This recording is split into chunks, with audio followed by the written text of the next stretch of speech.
and they have guilt complexes. But that's part of life, you know, and I have a solution for those who feel guilty. Because, see, guilty is when you're judging yourself. And one of the worst things you can do is to judge anyone. A friend of mine gave a talk 50-some years ago called The Spiritual Ladder. Wherever you see someone on the spiritual ladder, guess where you are? One step below them. Because basically, if you're judging them for doing something, they're already discovering that it's not bad because they're doing it. You think it's bad, so if you think it's bad, you're picturing it as bad, you're giving it all this energy and attention, so you're setting yourself up to experience that so you can step into that. And by becoming aware of the pictures in your mind, you can start becoming aware of those unconscious pictures, and you can see what you're doing to yourself, and then you can stop. And part of this lecture is to inspire you to stop and to give you tools on how to stop. Because, see, judging someone is one of the worst things we can do to ourselves or to anyone. Because what does it say? They say, judge ye not, lest ye be judged. Has anyone ever heard that? Oh, yeah. Okay. And now why did they say that? And they don't give a solution. You know, I'm not into these do's and don'ts, you know. But, you know, and I'm not into ritual, but at the same time, you can find a way to weave your way. See, all life is learning to ride the cosmic waves. Like long time ago, 1971, I had a realization. I said, I was laughing and laughing and laughing. I said, that's all life is. Life is a wave. It's like a daydream. And you start daydreaming, and it's really getting good and good and good, and all of a sudden you get scared, and it stops. So at that time, I coaxed the fear of thought back into the center from whence it came, and then the daydream started to continue. And when it finally finished, it was like, oh my gosh, an orgasmic moment, an ecstatic moment. And that's what life is. And then what happens? You have that ecstatic moment, and then you fall asleep. And then, all of a sudden, sometime later, you start daydreaming all over again. And you repeat the process over and over. So I had that experience back in 71, and I laughed and laughed and laughed and said, that's all life is. Wow. You know something I didn't realize back then? It's true. It's true. Now, one of my heroes is Paul Twitchell, and in one of his books he talks about rest points throughout eternity. So eternity is that daydream, and then there's a rest point. And then you do it over and over again. Are you all familiar with Hindu cosmology, a day and the night of God? They say, time is of course weird, it takes $4,320,000 for all the worlds to be created and then to go back into nothingness. And then there's a rest point, and that's a day of God. And the night of God is the rest point. And then after a time, all these worlds, totally different worlds, are created, and all the souls go into these worlds and have all sorts of fun experiences. Hopefully, I don't like the word hopefully, but the goal is for us to recognize that we're a part of God, and that we are it, and it is us. And we live in it, and it lives in us, and you cannot speak truth in this world of duality. All I can say is I am, or it is, or it just is. That's the only thing I know for true. Because when you say God is love, God, there are 5,168 pictures of what love is. And what does it say? It says, thou shalt have no graven images before me. So what is a graven image? A graven image it's not a golden calf necessarily. It can be a mental concept. So your concept of God is interfering with you experiencing the all of what is. Isn't that interesting? The concept of God interferes. So basically going back to the letting go. Okay? It's, let it be. That's incredible. Cat Stevens was singing a song, and he says, "Where do the children play?" I can't hear that well. I thought he said, "Why do the children play?" I said, "Wow, that's the secret of life. Why did the children?" He was born on my birthday, and I was born on his birthday, because we were born the same day in the same year. So that's his claim of fame, but he doesn't know it yet. Michael Jackson's claim of fame was he was born in the same city as me. So I like to tell a lot of jokes like that. I came 10 years before he did. So at any rate, I first had the idea to write a book in 1970 or so. I was, in my previous incarnation, you could say, before I awakened, I was a mathematician, and quite a good one. I was a child prodigy. I finished third in the state of Indiana on a national math exam as a freshman in high school. As a senior, I messed up and got fourth in the state. Later on in college, I was second in the state, but there wasn't much to compete with. And so I really loved to solve math problems. That was my specialty. So, good, they got out of it. No. People have a reason for leaving. Sometimes it has nothing to do with my talk, and sometimes it does, and I just have to be detached and not care. It always hurts when someone walks out of you, but I've done that to other people, so I'm getting my,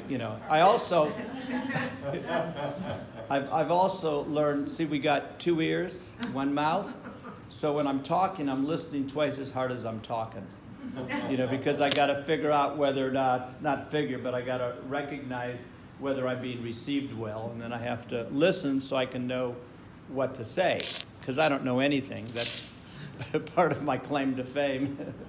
But I know who I am, and I know what I am. I'm not Popeye the Sailor Man, but I'm pretty close.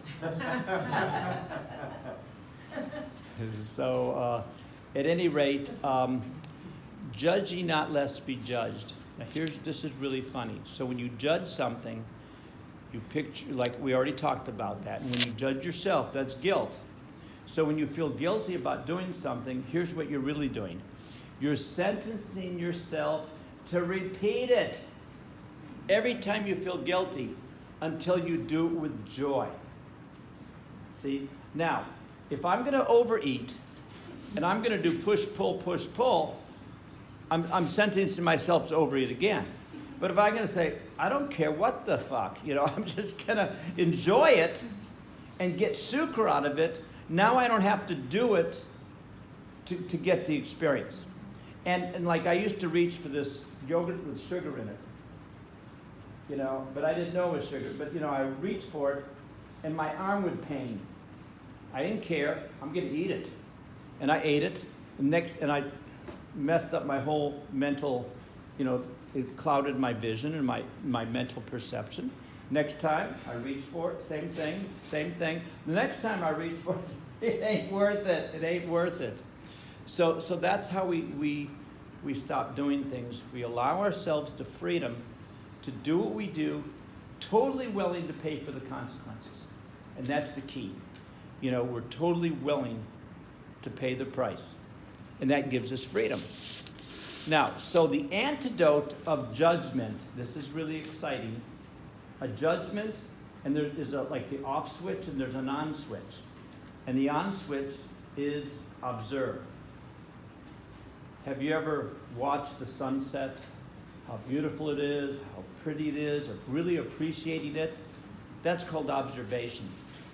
Like a little boy in a candy store, like you offer an adventure, like a deer prancing in the woods, just for an adventure, just observing.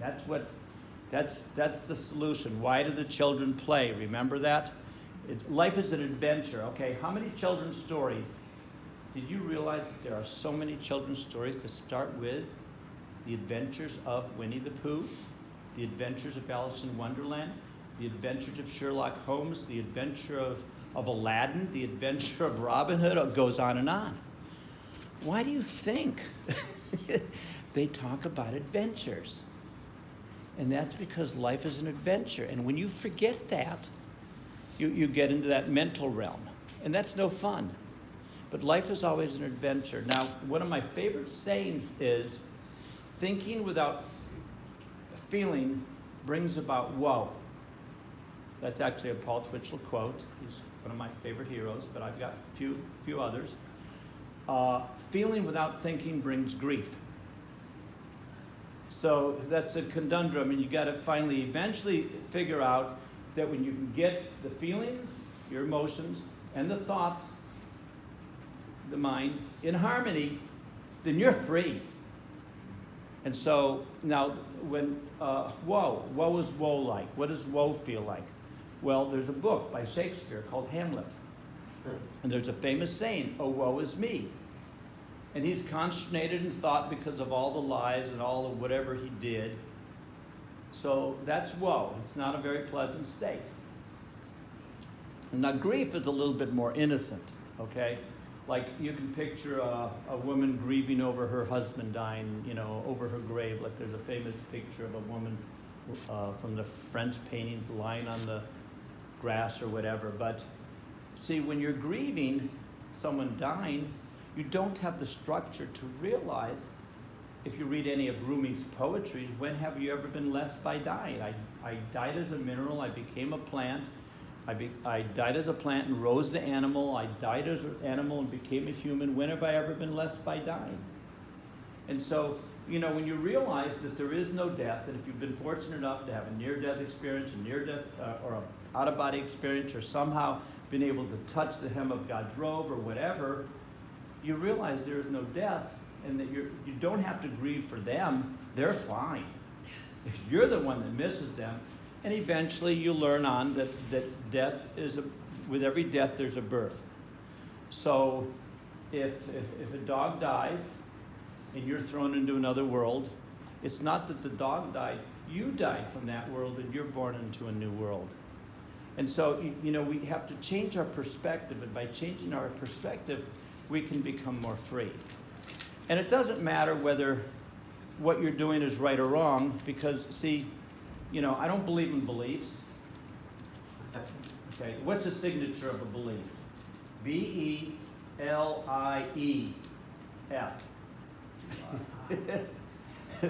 Every belief is a lie. It's got to be. It's right there in front of us. But at the same time, you can't say truth in this world. It is. It is and I am is about the only thing you can say. So, but anything that you believe is it's temporary. And you can use a belief to get to the next level. And once you're there, it may no longer serve you. So what's a good example of that? I discovered a great example of that a few years back. And everyone I've told it to said, that is really good. So I'm going to let you know what that belief is. A belief is like a 3-story ladder. It takes you to the roof of a 3-story building. That's nice. What is there waiting for you? A helicopter. What's a helicopter planning on doing? Taking you to your dream destination. Well, let me get the ladder. It won't fit. So in other words, you have to let go of the ladder that served you so well it took you 2 years to get up there. It served you so well. But it's your agreement, the project is completed. And so when you accept that and you just move forward, that's a belief that no longer serves you. But if you insist on having that belief, you'll never get to your dream destination. And so there are many, many examples of that in life. And so you honor, okay? It says, honor thy mother and father, right? Well, that's wrong and that's right. It's not wrong, it's limited. You honor everyone. That means you're not making them wrong or right. You just honor them where they're at. Now you can communicate with them. And that's the exciting thing, that you can communicate with them because you're honoring where they are. And that's the beauty of living life. So anyway, I was talking about judgment, and I keep on letting myself get distracted because that's the way I do things, and I have fun that way. And so, what is the antidote of judging? It's observe.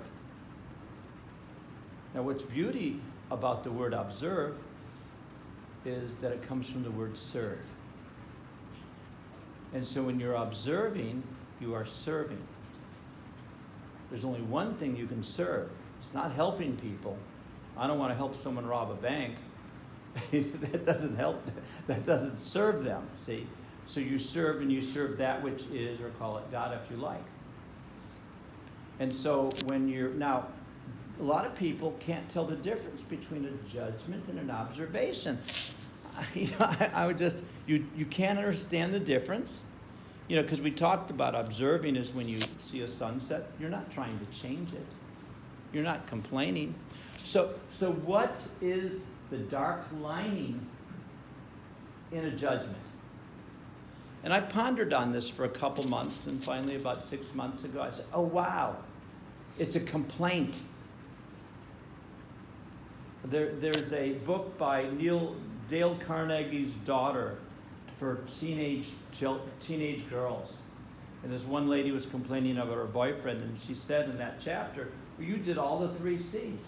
You complained about him, you criticized him, and you condemned him.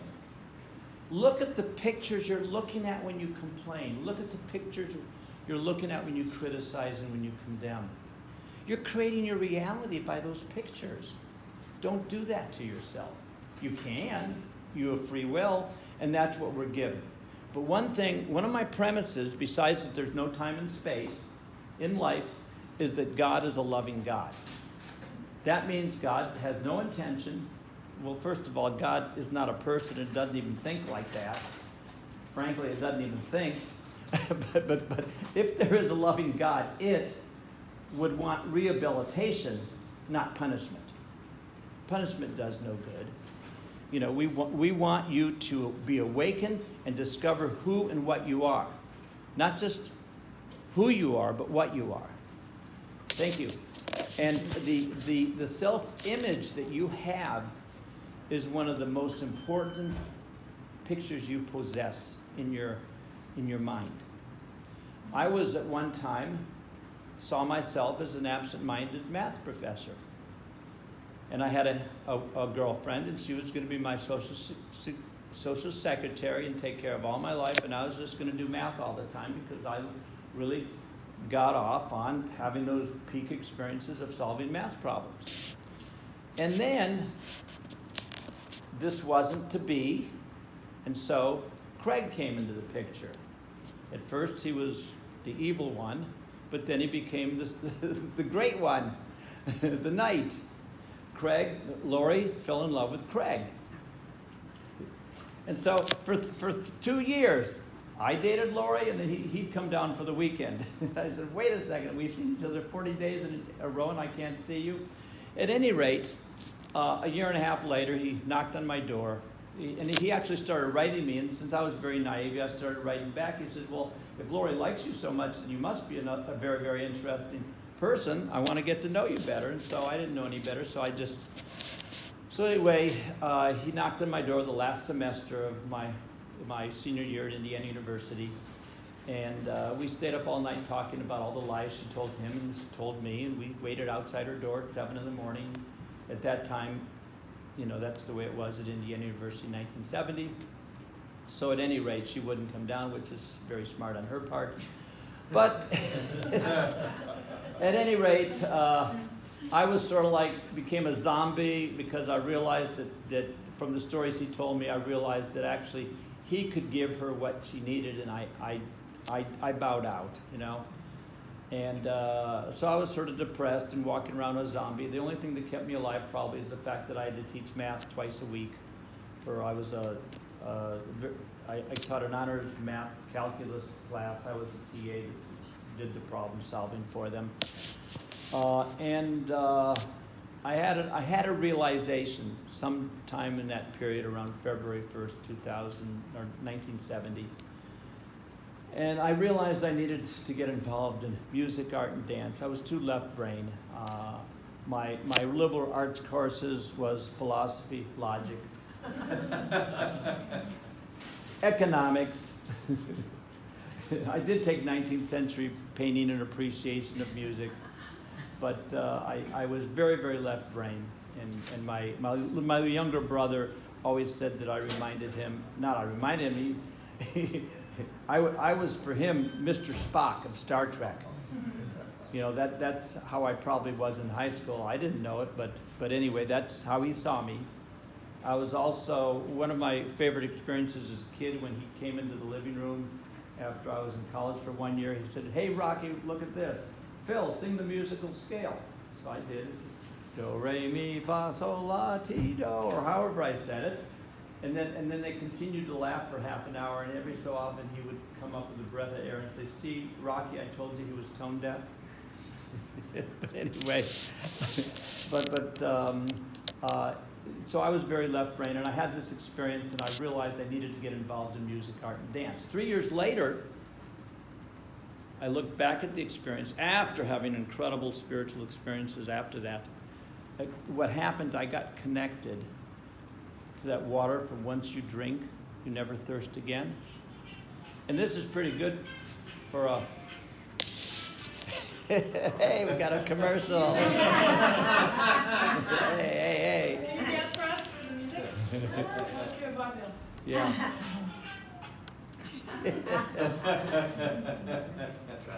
Perfect. Tell them that their timing was good.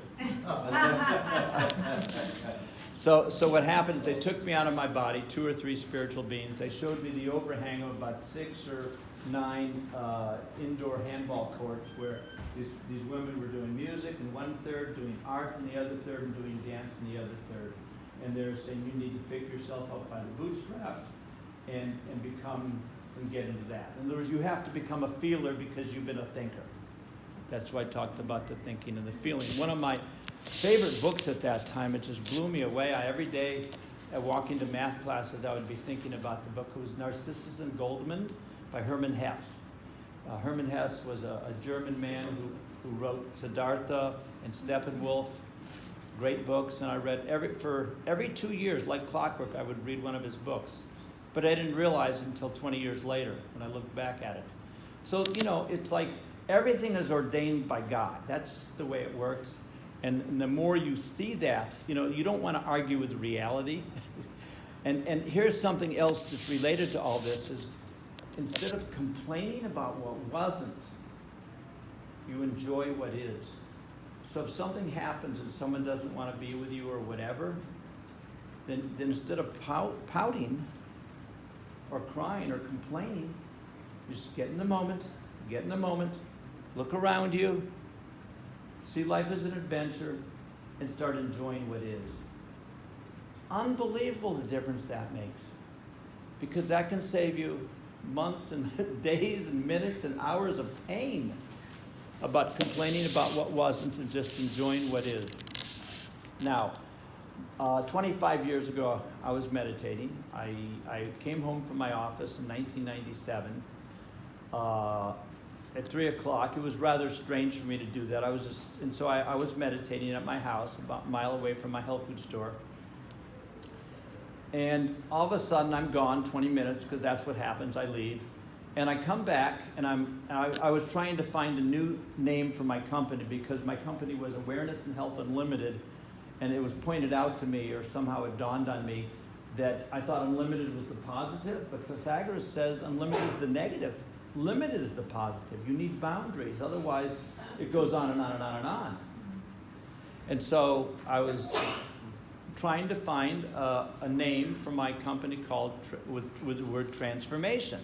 So I wake up from the meditation. I watch the word transformation go back into the heart of God, or the heart of what is the source from which it came, and it dissipated. Next thing I know, I'm in my body, and my third eye is wide open, and I'm looking at this beautiful paradisical lake. It's like, I mean, it's like, you know, did you ever see the movie Bambi Meets Godzilla? Well, Bambi is grazing. It's a 26-second cartoon. And Bambi is grazing, and he's just grazing, and all of a sudden, boom, comes Godzilla's foot and squashes Bambi. But anyway, that's like I'm looking at this as a paradisical lake. It was like that. It was just beautiful. And there's a volcano-like thing in the middle of the lake. And it had this mud gray, brown, gray circles going up it, and I learned later it's a serpent mound, and I'm just looking at it, and out pops a lottery ball with the word momentum on it. And I hear the word momentum. I said, oh my God, that's the name of my new company with a mundane word. And when I said that, they said, taking advantage of the moment.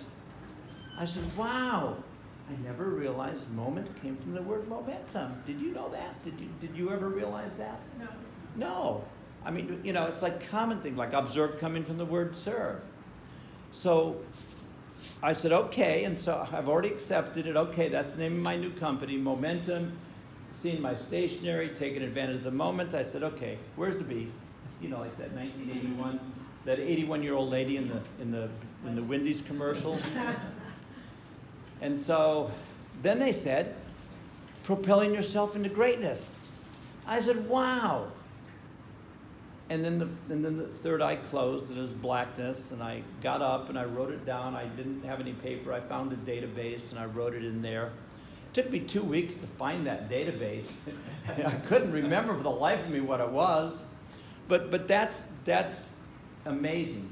Momentum, taking advantage of the moment, propelling yourself into greatness. Now, my store manager, Nick, was saying a year or so later, he said, or about 2 or 3 years later, he was saying, did you know that there's a huge difference between living in the moment and taking advantage of the moment?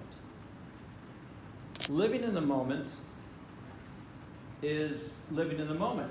Taking advantage of the moment is living in the moment and listening. Listening, that's the magic word of the day, listening. Okay, so in other words, the bull doesn't listen, it just goes, okay? But if you're listening and there's a wave coming by with new direction, because it's like being vigilant in a forest or a jungle. So you're listening, and all of a sudden there's a new wave comes by, and you step in front of that wave, and it propels you into greatness. And so listening is a key. As a matter of fact, here's a great, oh my God, it is everyone I tell this to gets really excited about it. Haven't said it yet. You said that before, though. Yes, but when you listen to your heart or your inner guidance, and some people call that God, that's called God listening, right? Well, let's abbreviate it. G-listening, right? Let's take the hyphen out. Glistening. So when you listen to God, you start to glisten. Isn't that exciting? Yes. So now you know how they got the word glisten. And I don't care if that's how they got it or not, that's how they got it. Doesn't matter whether it's true. As a matter of fact, in general, it's not whether something is true or false, because everything is half true and half false. It's how it is true. And that can take you far. That can take you far. So whenever I get into trouble in my life, these are some of my mantras. There is no time and space. There is no time and space. There is no time and space. It's just a melodrama. I want you to know that the cast party is a whole lot more fun than our drama in life. So whenever something goes wrong in your life, just remember, it's just a play, it's just a movie, and that the cast party is when you celebrate. Now, talking about celebrating, did you know that in one of these monasteries they were copying Bibles? And that one of the monks says to the abbot, why are they copying from a copy? Why aren't they copying from an original? So he went down into the bottom level of the place, and all of a sudden he started screaming. And all the monks came down there and said, what's going on? And all I can say is like he was like in a state of whatever. It says celebrate. It says celebrate. It says celebrate. Instead of celibate.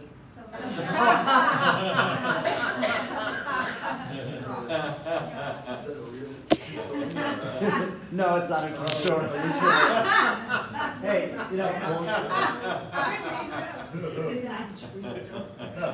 I've got a sauna in the booth 40 if you want. It's like divine love coming out of a box, but it's got yes.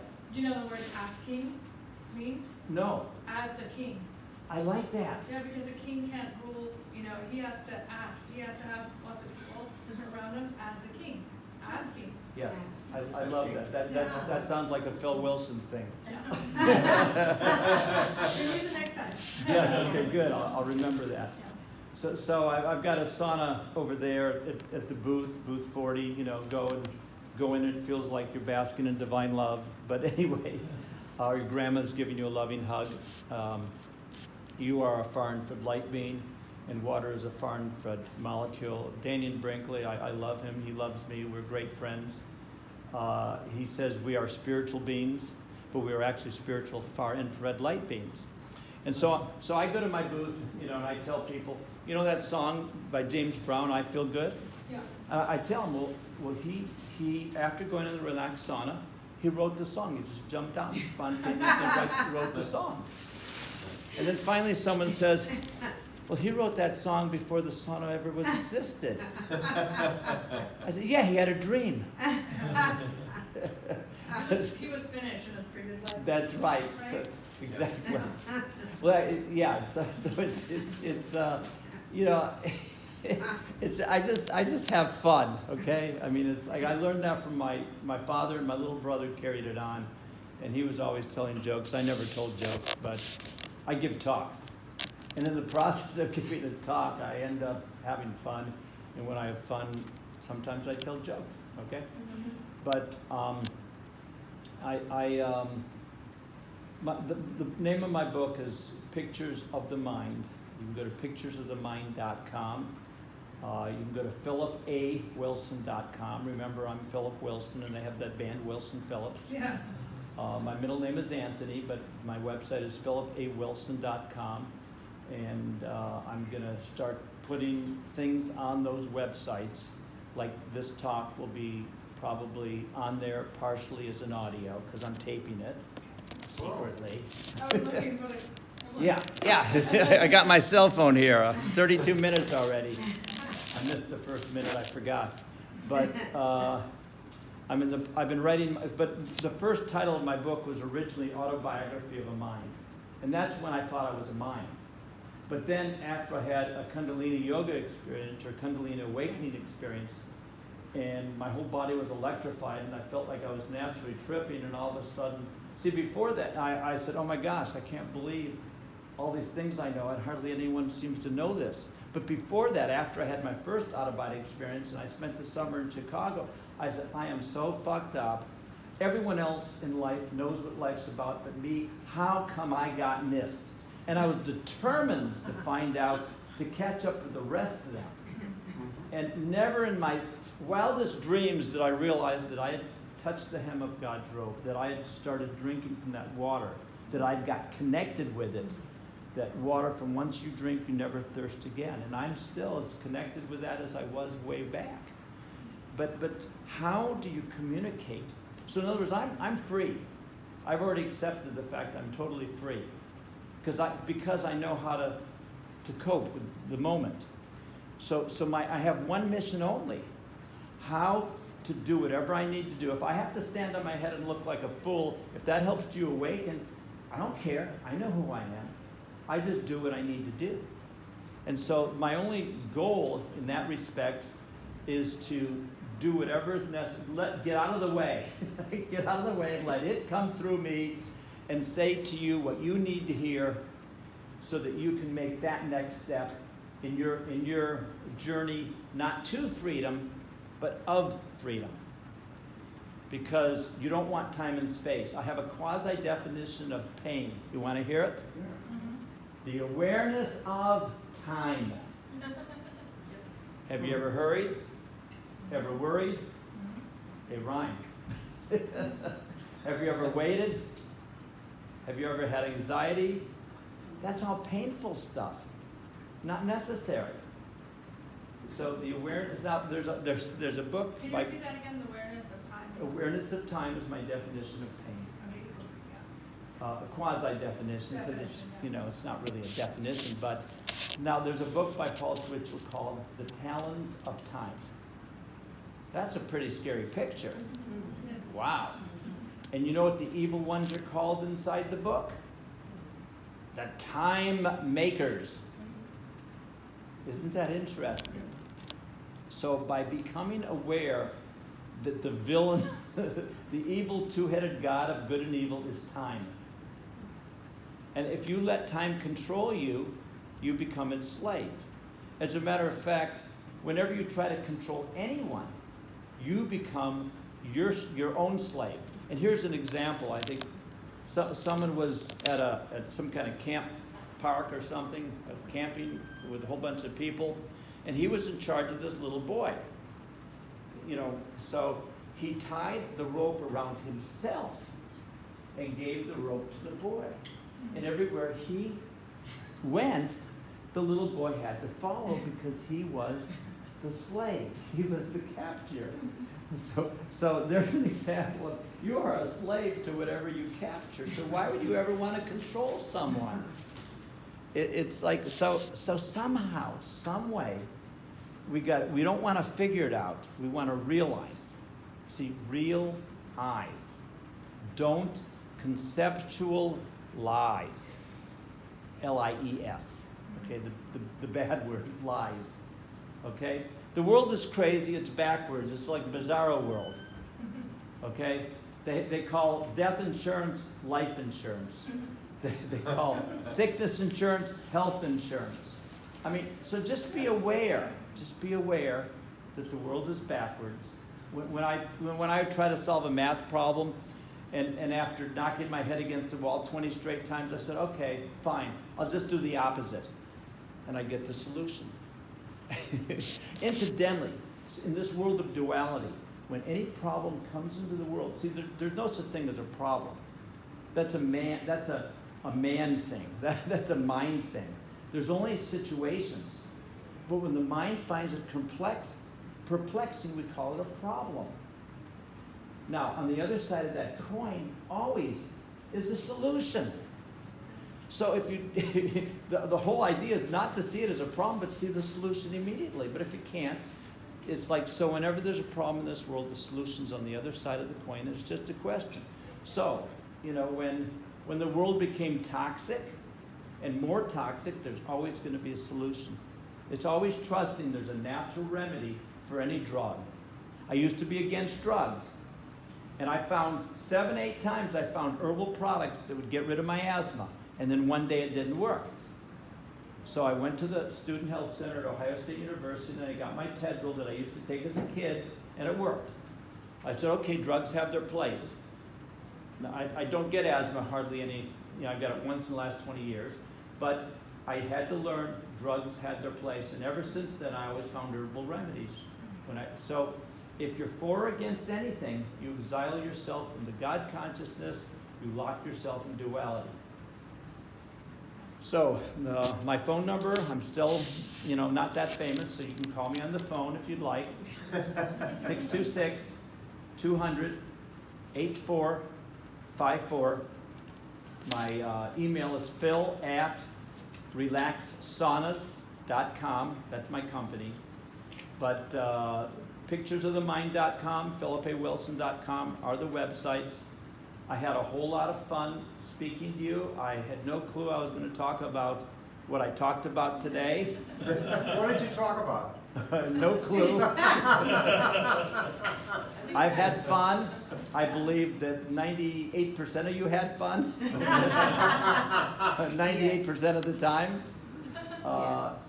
Joy. See, they no pain, no gain. So there's a new rule. The rule is you can have gain through joy.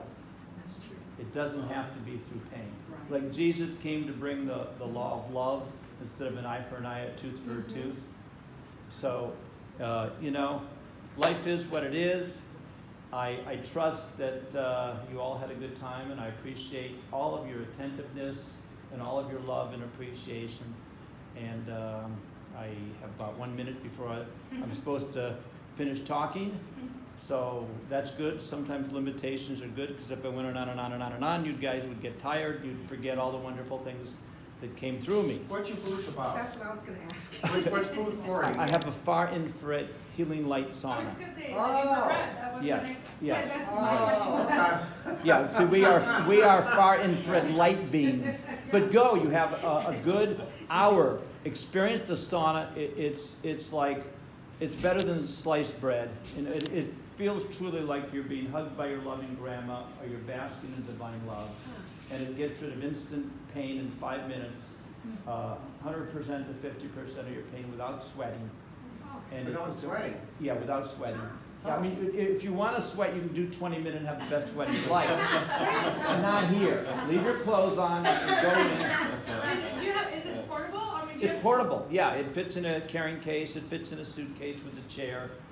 And it does. Yeah, no, it's- It's in my hotel room. Well, it was. I checked out. so you can't- Well, there are portable ones where you can just lay in it. Yeah, we have one of those too. Yeah, Yeah. okay.